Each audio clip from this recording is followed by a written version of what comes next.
The race to secure a spot at higher learning at institutions of higher learning has now begun for the matric class of 2024. Newzroom Afrika's Nasiphi Summer joins us from the University of the Western Cape. Nasiphi, good morning. We all know at this time of year there's a rush for positions. There are far more people with a matric than there are spaces at tertiary institutions. What are officials there saying?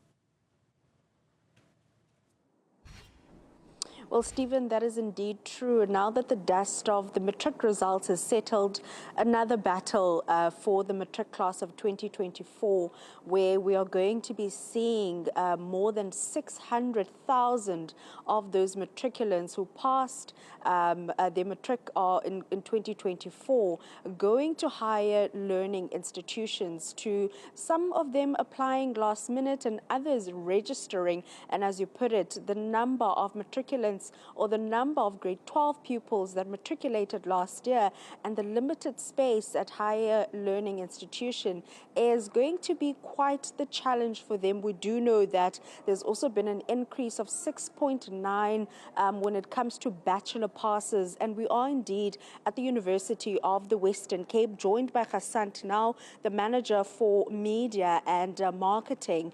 But we are at the time where people are looking to enter into universities of technology, but looking at the number of matriculants that we had just this past year alone, over 600 of them, and the space that you have at the institution. Thank you, Nasiphi. So obviously the matric results is something to celebrate, but it creates challenges further down the line for universities. It's not a University of the Western Cape challenge, it's a national one. And you'll see them with the headlines about other institutions also having a massive number of applications for limited spots for first-year entry. At the University of the Western Cape, it's no different. We had 120,000 applications. The number we are given in collaboration with the Department of Higher Education and Training is to accommodate 4,750 first-year students. And you can see that is a big kind of disparity.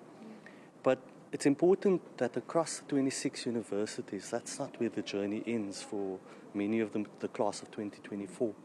We must remember there are TVET colleges, there are other institutions of higher learning in South Africa, and the need is great.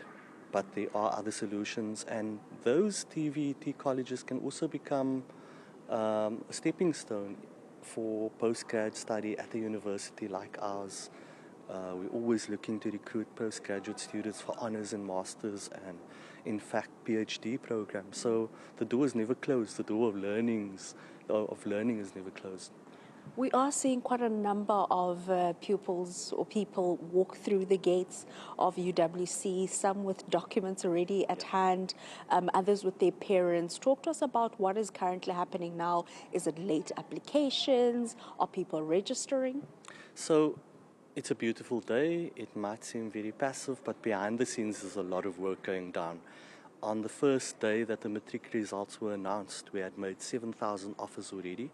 And these are students that the faculties, our 7 faculties, have identified as candidates that we'd like to come and study, have invited to study at the university.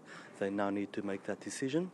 We don't accept walk-ins. In order for us to plan appropriately and to meet the 10th of February start of the academic year, we have to do planning well in advance. So in terms of the applications for 6 of our faculties, the closing date was end of September last year, and for our dentistry faculty, the end of August last year.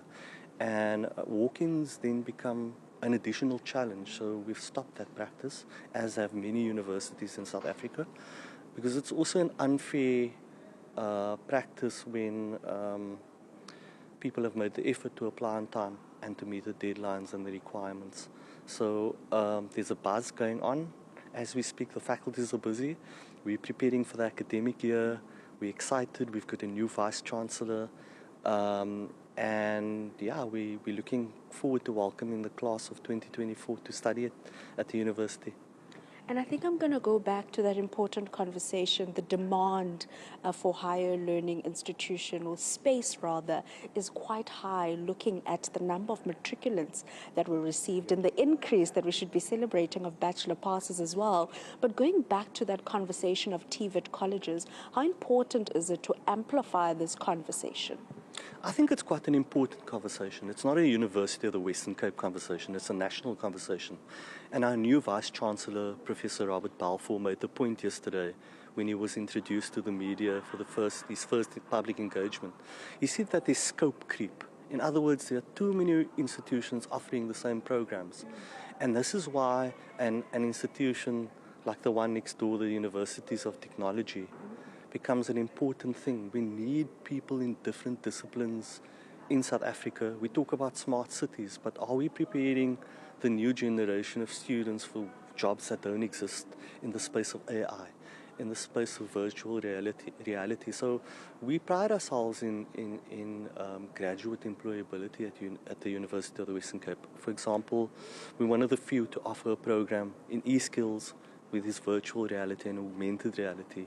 Our dentistry faculty is one of the leading faculties in the Southern Hemisphere. Our law faculty is very prestigious, but there are other needs in South Africa that need to be addressed in the ICT sector, in the STEAM sector, science, technology, arts, engineering and mathematics. So it's it's a joint effort by universities, high schools, teachers, parents to educate their children about the possibilities out there, you know, and there's never dead ends, you know. If you didn't make it for 2025, there are other options, there are other routes to universities.